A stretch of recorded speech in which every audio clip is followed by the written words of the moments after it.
Hey everybody!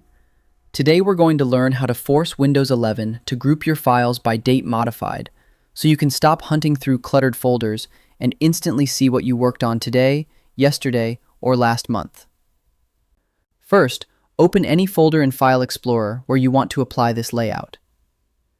Right-click on the empty space, or you can click Sort button at the top. Click Group By button. From the drop-down menu, select Date Modified. You will see your files instantly jump into sections like Today, Yesterday, Last Week, and Earlier this year. If the groups are appearing in the wrong order, like Earlier this year at the top, simply click the Group button again and select Descending to put your newest files at the very top. To make this the permanent automatic layout for every folder on your system, we need to apply it globally.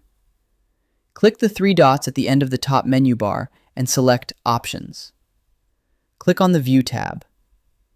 Click the button at the top that says Apply to Folders, then click Yes to confirm. And that's it. Your file system is now a chronological timeline of your work. I hope this helps with your current and future projects. Thank you for watching.